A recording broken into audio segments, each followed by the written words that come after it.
Hello friends, welcome to ओली veterinary wisdom. दोस्तों, infectious coryza या मुर्गी में मुंह सूजने की जो बीमारी होती है वो गर्मियों में काफ़ी बढ़ जाती है। तो गर्मियों में क्यों बढ़ती है और ये किससे होती है, कारण क्या होता है, बचाव कैसे किया जा सकता है, इलाज क्या होता है, इसके बारे में हम इस वीडियो में जानने की कोशिश करेंगे। गर्मी में कोराइज़ा क्यों होता है, तो आइए शुरू करते हैं इस वीडियो को। अच्छा, ये वीडियो शुरू करने से पहले मैं एक बात आपको यहाँ बताना चाहूँगा कि पोल्ट्री की जितनी भी बीमारियाँ होती हैं उनका एग्जैक्ट कारण पता लगाना बहुत मुश्किल होता है। उसके लिए लैब डायग्नोसिस और वो सब करने की ज़रूरत होती है। तो डायरेक्ट डायग्नोसिस करना पोल्ट्री में बिल्कुल एग्जैक्ट डायग्नोसिस करना बहुत मुश्किल होता है, लेकिन सिम्टम्स के आधार पे थोड़ी बहुत चीज़ें पता चल जाती हैं। और ज़्यादातर डिज़ीज़ जो होते हैं ना वो एक से ज़्यादा उनके अंदर कॉजेटिव एजेंट्स होते हैं, बैक्टीरिया काम कर रहे होते हैं। तो इलाज करना बहुत ज़्यादा डायरेक्ट नहीं होता, कई चीज़ें देखनी पड़ती हैं। हालांकि मैं दवाइयाँ बताऊंगा, लेकिन फिर भी किसी एक्सपर्ट से सलाह लेना ट्रीटमेंट करते टाइम अच्छा रहता है। तो देखते हैं, इस वीडियो को स्पॉन्सर किया है एल्कायू ने, जो कि एक हर्बल एंटी माइक्रोबियल फार्मूला है। और ये बैक्टीरिया से जो होने वाले डिजीज़ होते हैं पोल्ट्री के अंदर, उनके ट्रीटमेंट और प्रिवेंशन में यूज़ होता है। इसके अंदर एलिसिन, कैम्फर और यूजिनॉल प्रेजेंट है। तो ये आप ले सकते हैं। इसका डिस्क्रिप्शन में नीचे लिंक भी दिया गया है, ऑनलाइन ऑर्डर करके आप मंगा भी सकते हैं। कोराइज़ा, इकोलाई, साल्मोनेला, क्लेब्सिएला, जितनी भी तरीके के बैक्टीरियल इन्फेक्शन होते हैं, रेस्पिरेटरी डिजीज़ जो करते हैं सीआरडी वगैरह, उनमें भी ये बहुत अच्छा काम करता है। तो टिपिकल साइन जो होते हैं माइल्ड कोराइज़ा, जब कोराइज़ा शुरू होता है तो वो इस टाइप के होते हैं। आपको यहाँ पर जैसे दिख भी रहा होगा, इंफ्रा ऑर्बिटल साइनस जो होते हैं ना, ऑर्बिट क्या होती है, आँख की जो साइड का ये रिम रहता है, इसे ऑर्बिट कहते हैं। और इंफ्रा ऑर्बिटल ऑर्बिट के नीचे का जो एरिया होता है ये सूजने लगता है धीरे धीरे करके। तो इसकी स्वेलिंग इसका सबसे स्ट्राइकिंग फीचर होता है इन्फेक्शियस कोराइज़ा का। इसमें थोड़ा थोड़ा नाक से डिस्चार्ज भी बहता है। ज़रूरी नहीं है कि हमेशा बहे, लेकिन अक्सर नाक से डिस्चार्ज आता रहता है। तो ये इन्फेक्शियस कोराइज़ा की शुरुआत होती है। ये वाली आप बर्ड को देख सकते हैं, बिल्कुल ठीक है, लेकिन इसमें ये सिम्टम आ जाते हैं। तो ये बहुत तेज़ी से फैलता है पूरे फार्म में ना, पानी के ज़रिए, फीड के ज़रिए, हवा के ज़रिए, हर तरीके से ये फैलता है। तो तेज़ी से ये बर्ड्स को बीमार करता है। तो टिपिकली जो एडवांस इन्फेक्शियस कोराइज़ा जब हो जाता है, ये बीमारी बढ़ जाती है, तो सूजन भी, इंफ्रा ऑर्बिटल साइनस की सूजन भी बढ़ने लगती है और आँख बिल्कुल बंद हो जाती है। यहाँ पर आपको ये दिख भी रहा होगा, इसमें ये कम है इस वाली मुर्गी में, लेकिन इस वाली बर्ड में ये इन्फेक्शियस कोराइज़ा बहुत ज़्यादा है, ये बिल्कुल सूज चुकी है। तो ये एक एडवांस स्टेज है इन्फेक्शियस कोराइज़ा की। यहाँ पर आप देख सकते हैं कि ये ब्रॉयलर बर्ड है, जो कि माउथ ब्रीदिंग कर रही है, क्योंकि जब नाक में उसके केजियस एक्सुडेट भर जाता है, नज़ला भर जाता है, बलगम भर जाता है, तो वो नाक से सांस बर्ड नहीं ले पाती है। तो उसका मुंह खुला रहने लगता है, तो वो मुंह से सांस लेती है। मुंह से सांस लेने के बहुत सारे निगेटिव पॉइंट होते हैं। जैसे जब मुंह से सांस जाएगी तो वो मुंह सूखने लगेगा, सूखा हो जाएगा। और दूसरा क्या है कि एक्सपोजर बढ़ जाता है एनवायरनमेंट के, जितने भी माइक्रोब्स होते हैं या कोई भी डिजीज़ करने वाले ऑर्गेनिजम्स होते हैं, उनके लिए भी एक्सपोजर बढ़ जाता है। उससे बीमारी और बढ़ती है मुंह खोल के सांस लेने से। और गला सूखा होने लगता है, पानी नहीं पी पाता, दाना नहीं खा पाता है ठीक से बर्ड, तो उसका वेट भी गिरने लगता है। यहाँ पर ये ब्रॉयलर बर्ड है, यहाँ पर आप देख सकते हैं ये पुलेट है। पुलेट में फेशियल एडेमा यहाँ पर आपको साफ साफ दिखाई दे रहा है। तो लेयर में भी ये बराबर का होता है, और ब्रॉयलर में भी होता है। ज़्यादातर ओल्ड बर्ड्स में होता है, छोटे बर्ड्स में ये कम ही रहता है। तो डेफिनेशन क्या है डिज़ीज़ की? डेफिनेशन ये है कि ये एक एक्यूट तेज़ी से होने वाली बीमारी है, खासकर चिकन्स की। फीजेंट्स में भी होती है ये, जैसे क्वेल वगैरह, गिनी फाउल में भी देखी जाती है। इसके अंदर क्या होता है, कंजक्टिवाइटिस होती है, आंखें सूज जाती हैं। और ओक्यूलोनेजल डिस्चार्ज, आँख से और नाक से कुछ पानी जैसा बहता है। स्वेलिंग होने लगती है इंफ्रा ऑर्बिटल साइनसेस की, जैसा मैंने बताया कि आँख के आसपास की जो ये एरिया होता है ये सूज जाता है, और फेस पे भी एडेमा दिखता है।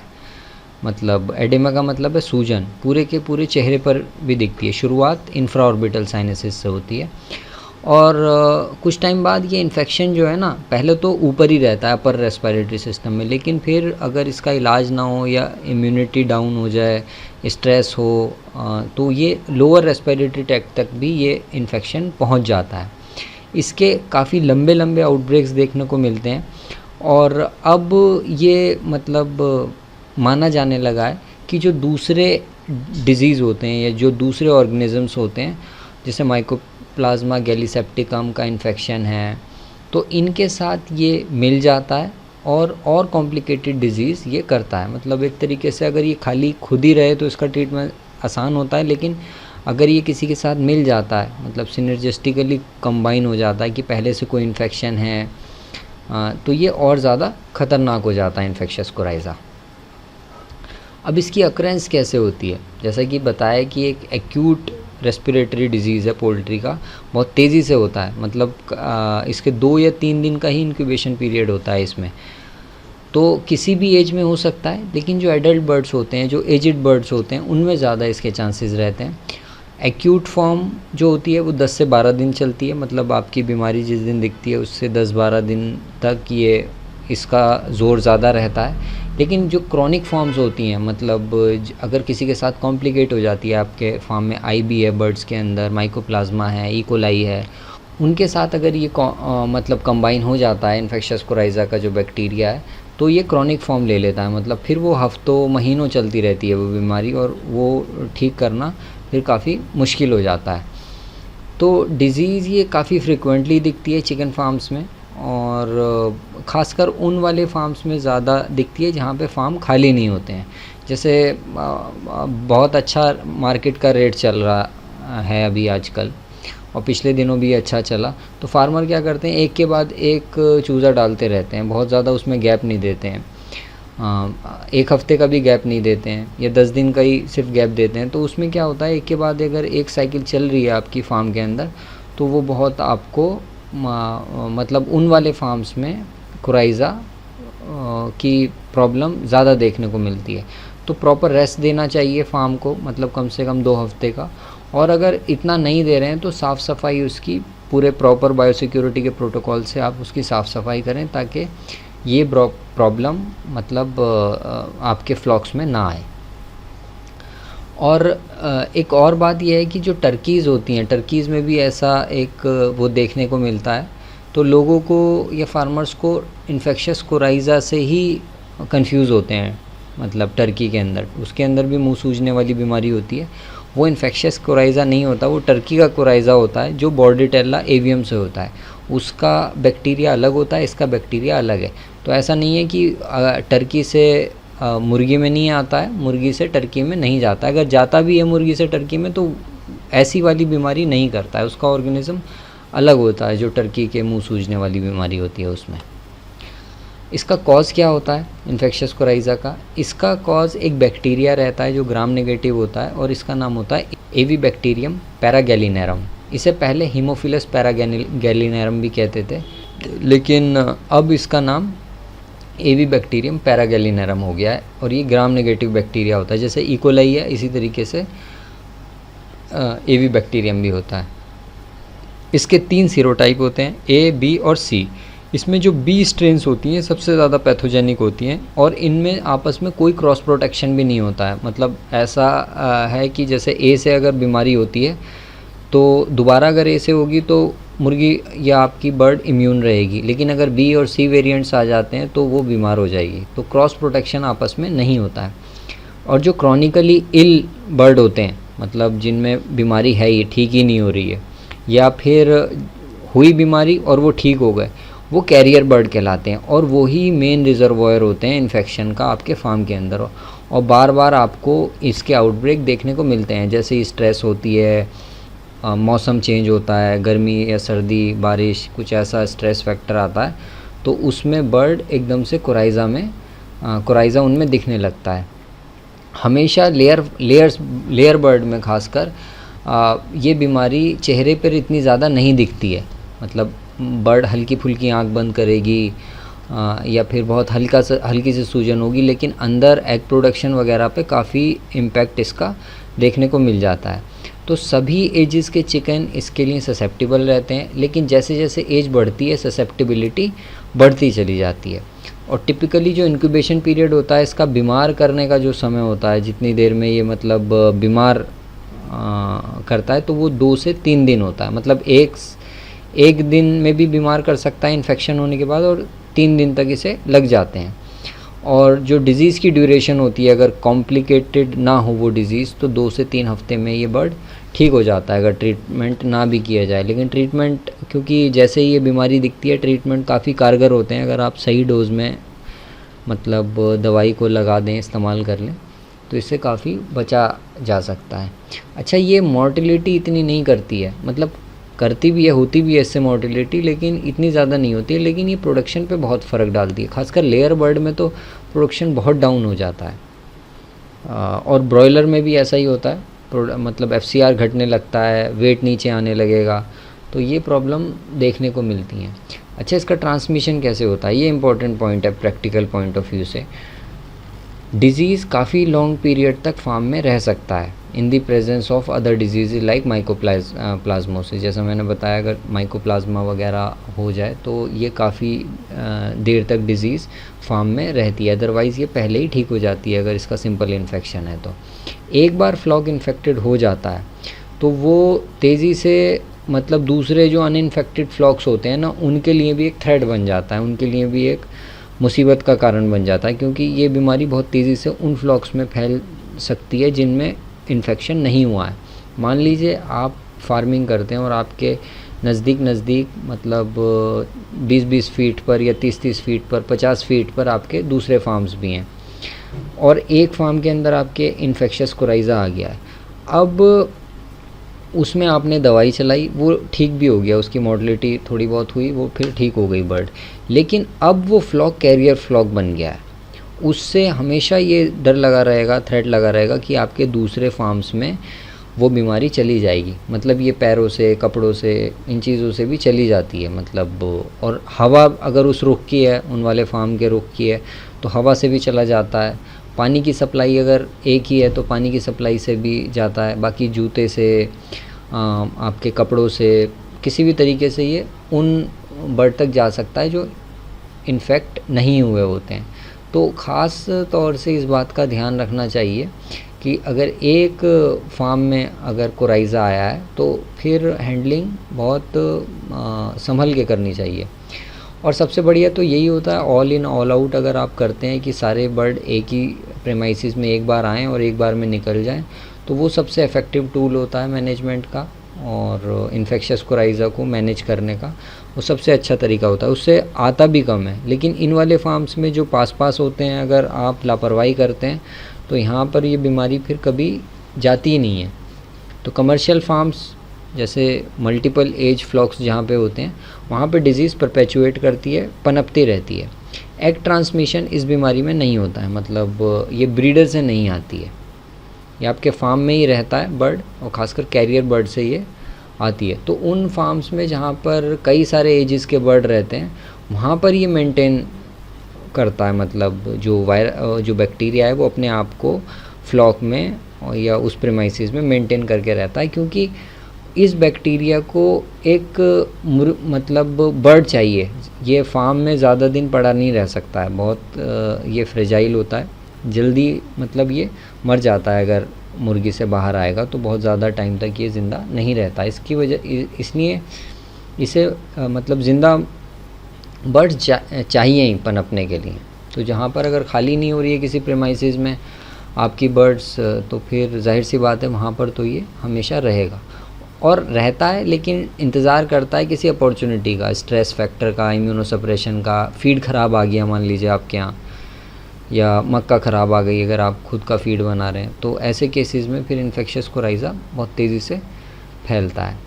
तो ट्रांसमिशन इसका मतलब सांस लेने से होता है, सांस लेने के ज़रिए जाता है एरोसोल रूट से, और जब एक बार बैक्टीरिया इन्फेक्ट कर देता है बर्ड को, तो वो जब खांसता है तो फिर वो दोबारा एयर में आता है, मान लीजिए वेंटिलेशन अच्छा नहीं है, वो सब नहीं है, तो वो फिर बाकी बर्ड में भी तेज़ी से फैलता है। फीड के ज़रिए, वाटर के ज़रिए भी ये ट्रांसमिट होता है, जैसे मैंने बताया कि ट्रांसमिट बाय फोमाइट्स, मतलब कोई भी चीज़ जो एक फार्म से दूसरे फार्म में जा रही है उससे भी ये ट्रांसमिट होता है। लेकिन ये ज़रूर है कि बाहर आने पर, मुर्गी के शरीर से बाहर आने पर ये जल्दी मर जाता है, बहुत ज़्यादा मतलब होस्ट के बाहर ये सर्वाइव नहीं कर सकता है। और जो रिकवर्ड बर्ड्स होती हैं, जो दवाई देने से ठीक हो जाती हैं, वो फिर कैरियर बन जाती हैं, वो दूसरी बर्ड को हमेशा बीमार करती रहती हैं। तो इसका जो मेन सोर्स है वो कैरियर बर्ड्स हैं। अगर आपको लग रहा है आपका फ्लॉक इस टाइप का है, तैयार है, तो आपको उसे स्लॉटर के लिए निकाल देना चाहिए, क्योंकि ये ज़्यादा एज के बर्ड्स में ज़्यादा दिखाई देता है। लेयर में इसे मैनेज करना काफ़ी मुश्किल होता है, क्योंकि वहाँ पे हम कलिंग ऐसे कर नहीं सकते हैं, तो वहाँ पे हमें डिज़ीज़ को ठीक ही करना ज़्यादा इम्पॉर्टेंट रहता है। तो किसी भी तरीके से हमें इन्फेक्शियस कोराइज़ा की जो इंक्यूबेशन पीरियड है, जो इसका डिज़ीज़ कॉजिंग पीरियड है, उसे कम करना हमारे लिए ज़रूरी होता है। पैथोजेनेसिस कैसी होती है कि बैक्टीरिया एनवायरनमेंट में है, या मान लो एक कैरियर बर्ड में है, उससे वो एनवायरनमेंट में आता है, एनवायरनमेंट से बैक्टीरिया एंट्री करता है जो बर्ड होती है हमारे, उसके रेस्पिरेटरी ट्रैक में, मतलब नाक के ज़रिए से अंदर जाता है, और जो उसकी ट्रैकिया होता है ना, उसके ऊपर बेसिकली कुछ ऐसी सेल्स होती हैं, सीलिएटेड सेल्स कहते हैं इन्हें, इनके ऊपर आपको ये छोटे छोटे बाल नज़र आ रहे होंगे, ये सीलिया कहलाते हैं। तो इसका जो एफिनिटी होती है इस बैक्टीरिया की, वो सीलिया के लिए होती है, सीलिया से जाके ये चिपक जाता है, मतलब वहाँ पे इसके रिसेप्टर्स होते हैं, तो ये वहाँ पे बहुत अच्छे से सर्वाइव करता है सीलिया के ऊपर। तो ये हमारी मतलब ट्रैकिया है, ट्रैकिया के अंदर ये सीलिएटेड सेल होती हैं, इसके ऊपर जाकर ये अपने आप को अटैच कर लेता है और वहाँ पर ये ग्रो करना शुरू करता है, बढ़ना शुरू करता है। जब ये बढ़ता है तो वहाँ पर कुछ केमिकल रिलीज़ करता है जो टॉक्सिन का काम करते हैं, और हमारा जो रेस्पिरेटरी सिस्टम है, रेस्पिरेटरी सिस्टम को ये डिस्टर्ब करने लगता है, साउंड की आवाज़ आने लगती है, और इंफ्रा ऑर्बिटल जो साइनसेस थे बर्ड के होते हैं उनके अंदर भी ग्रो करता है, और वहाँ पर उसके रिस्पॉन्स में क्या करती है बॉडी, कुछ इन्फ्लामेटरी रिस्पॉन्स शो करती है। तो एक केजियस मास, बलगम जैसा जाकर वहाँ अंदर जमा हो जाता है उन साइनसेस में। साइनस का मतलब ये होता है कि खाली जगह, मतलब इंफ्रा ऑर्बिटल साइनस का मतलब है कुछ हड्डियों के बीच में कुछ खाली जगह होती है, तो वहाँ पर बलगम भरने लगता है, तो वो चीज़ जैसा हो जाता है गाढ़ा होके। ये ऑर्गेनिज्म नॉन इन्वेसिव होता है, मतलब ये यहीं पे रहता है, ऊपर की तरफ, अंदर ज़्यादा नहीं जाता, इसलिए मेनली ये क्या करता है, अपर रेस्पिरेटरी ट्रैक इन्फेक्शन करता है ज़्यादातर।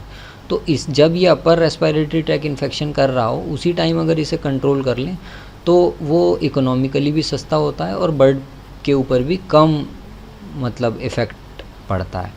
अगर ये कंबाइन कर जाता है दूसरे इन्फेक्शंस के साथ, जैसे इकोलाई है, इन्फेक्शियस लेरिंगोट्रेकाइटिस है, इन्फेक्शियस ब्रोंकाइटिस है, माइकोप्लाज्मा है, तो ये सीआरडी मतलब कर देता है ऐसी कंडीशंस में। तो पहला क्या होता है, पहला स्टेप सीआरडी का इन्फेक्शियस कोराइज़ा ही होता है, वो चाहे आपको दिखे या ना दिखे। दूसरा स्टेप फिर सीआरडी होता है, अगर वो ट्रीट नहीं हुआ तो ये बात सीआरडी तक पहुंच जाती है। और इम्यूनोसप्रेशन में भी मतलब इम्यूनोसप्रेसिव कंडीशंस होती हैं, जैसे फिर वही हीट स्ट्रेस वगैरह, या इसमें तो इसमें भी इन्फेक्शियस कोराइज़ा अपॉर्चुनिस्टिकली मतलब बर्ड को बीमार कर देता है, एक अपॉर्चुनिस्टिक बैक्टीरिया के तौर पे अटैक करता है बर्ड को। तो ऐसे कंडीशंस में ये LRT, lower respiratory tract infection भी करता है, और ये डिज़ीज़ बहुत सीवियर होती है, इसमें मॉर्टलिटी भी ज़्यादा होती है। हीट स्ट्रेस के दौरान क्या होता है, जैसे मैंने बताया था कि गर्मियों में ज़्यादा क्यों होता है, कि ओपन माउथ ब्रीदिंग होती है। अगर मान लो बीमारी भी बर्ड के अंदर नहीं है तो वो मुंह खोल के सांस लेती है गर्मी को अपने बॉडी से निकालने के लिए। तो जब उसका मुंह खुला रहता है तो एक्सपोजर टाइम जो होता है ना, मतलब मुंह के अंदर तो बहुत ज़्यादा इम्यूनिटी होती नहीं है, इम्यून सेल्स नहीं होती। नाक के अंदर तो फिर भी रहती हैं, अगर कोई बैक्टीरिया जाएगा तो नाक के अंदर इम्यून सिस्टम उसे मतलब कैप्चर कर लेगा और मार देगा, लेकिन मुंह के अंदर ऐसा नहीं होता है।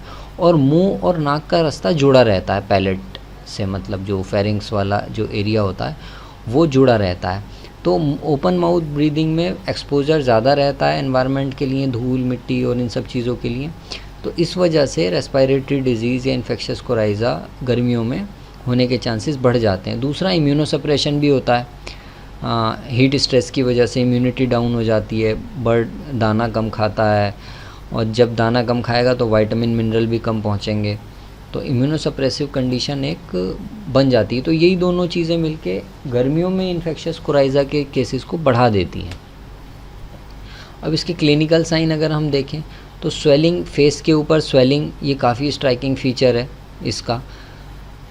इस मतलब सबसे पहले हमें यही चीज़ नज़र आती है कि फेस के ऊपर स्वेलिंग होने लगती है, खासकर आँख के आसपास की जगह सूजने लगती है, और एक मतलब बदबूदार एक डिस्चार्ज उसकी नाक से और आँखों से बहने लगता है, रिसने लगता है, ऐसा लगता है जैसे आंसू आ रहे हैं। आइज़ इन्फ्लेम हो जाती हैं, मतलब जैसा आपको यहाँ पे दिख भी रहा है, इन्फ्लेमेशन हो जाता है आइज़ के अंदर और वो बंद हो जाती हैं। वेटल्स जो होते हैं, नीचे की कलगी या ऊपर की कलगी, वो भी सूज जाती है, बर्ड छींकता रहता है, और डिस्निया, रेस्पिरेटरी साउंड, एक तो सांस लेने में भी उसे प्रॉब्लम होती है और रेस्पिरेटरी साउंड्स भी बढ़ जाते हैं। एग प्रोडक्शन ड्रॉप हो जाता है और लगभग 40% तक ड्रॉप हो जाता है अगर आप ट्रीटमेंट नहीं करते हैं। तो इन्फेक्शियस कोराइज़ा का सबसे पहला जो हमला होता है ना, वो एग प्रोडक्शन के ऊपर ही होता है। एग प्रोडक्शन को ये काफ़ी डाउन कर देता है। अब इसकी पोस्टमार्टम फाइंडिंग्स क्या हैं, यहाँ पे देख लेते हैं। ये लंग है ऐसी बर्ड का जो कि जिस इन्फेक्शियस कोराइज़ा से ग्रसित बर्ड का ये लंग है। तो आप देख सकते हैं कितना कंजेस्टेड है, बिल्कुल वैसे तो पिंक होना चाहिए लेकिन ये बिल्कुल यहाँ पर लाल नज़र आ रहा है। तो ये लोअर रेस्पिरेटरी ट्रैक्ट तक ये इन्फेक्शन पहुँच चुका है, तभी ये कंडीशन ऐसी यहाँ पर देखने को मिल रही है। तो लंग्स बिल्कुल मैरून से हो जाते हैं। ट्रैकिया में इतना ज़्यादा आपको चेंज नहीं देखने को मिलेगा, हल्का लाल दिखता है और माइल्ड हेमरेज इसमें दिखाई देते हैं। अगर आईबी के साथ कॉम्प्लिकेटेड होगा तो ये बिल्कुल ही लाल नज़र आता है ट्रैकिया में। सीरस डिस्चार्ज यहाँ पे आपको दिख सकता है, मतलब आप देख सकते हैं कि किस तरीके से ये बर्ड के नाक में से और आँख में से लगातार एक चिपचिपा पानी जैसा आता रहता है। अगर आप बर्ड की आँख के नीचे एक कट लगाएंगे और उसे खोल के देखेंगे, मतलब जो सूजन होती है उस आँख के नीचे जो सूजन होगी उसमें एक कट लगाएंगे और वहाँ से अगर खोल के देखेंगे तो आपको ये चीज़ी मांस दिखेगा। ये बेसिकली क्या था, ये शुरू में बलगम था, बलगम या नज़ला जैसे होता है, लेकिन क्योंकि टाइम के साथ साथ इन्फेक्शन बढ़ता रहता है तो ये चीज़ जैसा हो जाता है, मतलब चिपचिपा हो जाता है, गाढ़ा हो जाता है, जैसा यहाँ पे दिख रहा है। तो ये भी देखने को मिलेगा अगर आप इन बर्ड्स को ओपन करेंगे तो। ये वही चीज़ी मांस है, ये आँख है और यहाँ पर ये इतना भरा हुआ है। तो ये क्या होता है कि बर्ड सांस नहीं ले पाता, ये रुक जाता है, यहाँ ब्लॉक कर देता है ये। तो ये जब ब्लॉक कर देता है एयर पैसेज को तो बर्ड मुंह खोल के सांस लेने लगता है। अब ट्रीटमेंट क्या इसका हो सकता है? लगभग सभी एंटीबायोटिक जो भी मार्केट में मिलती हैं वो इन्फेक्शियस कोराइज़ा को ट्रीट करने के लिए यूज़ की जा सकती हैं। जैसे सल्फ़ा ड्रग्स हैं, सल्फ़ाडिमिडीन ये और ट्राइमेथोप्रिम का जो कॉम्बिनेशन आता है उसे यूज़ कर सकते हैं आप। टेट्रासाइक्लिन भी एक अच्छी चॉइस है, एम्पिसिलिन। लेकिन ये डिपेंड करेगा कि मतलब इन्फेक्शन की स्टेज कौन सी है। कई बार क्या होता है कि फार्मर की आंख तब खुलती है जब मोर्टेलिटी वगैरह शुरू हो जाती है, शुरू में तो वो उसे नज़रअंदाजी करता है। तो एम्पिसिलिन या माइक्रोमिलिन बहुत अच्छा काम करती हैं इनिशियल स्टेजेस में और लेटर स्टेजेस में। ऊपर वाली दवाइयाँ तो इनिशियल स्टेज में अच्छा काम करेंगी, लेकिन बाद में अगर कॉम्प्लिकेट हो जाती है डिज़ीज़ तो सल्फ़ा या टेट्रासाइक्लिन का बहुत ज़्यादा रोल नहीं रह जाता। फ्लोरोक्विनोलोन, एनरोफ्लॉक्सासिन सबसे मतलब अच्छी दवाई है इसके अगेंस्ट, लेकिन इसमें केयरफुल रहना पड़ेगा आपको अगर ये वायरल कॉम्प्लिकेशन नहीं है। अगर वायरल की कोई कॉम्प्लिकेशन आ जाती है जैसे IB है तो फिर एनरोफ्लॉक्सासिन फ़ायदे से मतलब ज़्यादा फिर नुकसान कर देती है। एल्कायू जो मैंने शुरू में भी बताया था, ये एक हर्बल एंटीमाइक्रोबियल कॉम्बिनेशन है। इसमें गार्लिक, तुलसी और ऐसे ही कुछ हर्बल एक्सट्रैक्ट्स हैं जिनकी एंटीमाइक्रोबियल एक्टिविटी होती है, एलिसिन, यूजिनॉल। तो ये बैक्टीरियल प्रोलिफरेशन को कम करते हैं। तो आप एल्कायू के रिज़ल्ट बहुत अच्छे रहते हैं इसमें, आपके फार्म में ये होना चाहिए और इसे आप रखें और प्रिवेंशन में भी यूज़ कर सकते हैं, खासकर दूसरे हफ्ते में और तीसरे हफ्ते में 3-3 दिन के लिए आप चलाएं अगर आपके यहाँ ये प्रॉब्लम रेगुलर आती है। और अगर आ गई है तो फिर क्योर में 2-3 दिन में ये बर्ड को ठीक कर देता है। तो ये LKU का इंफॉर्मेशन है, ये डिस्क्रिप्शन में दिया गया है। अगली वीडियो हम IB के ऊपर बनाएंगे, इन्फेक्शियस ब्रोंकाइटिस कैसे होती है और क्या उसके अंदर सिम्टम कॉम्प्लिकेशंस आते हैं। Thanks for watching.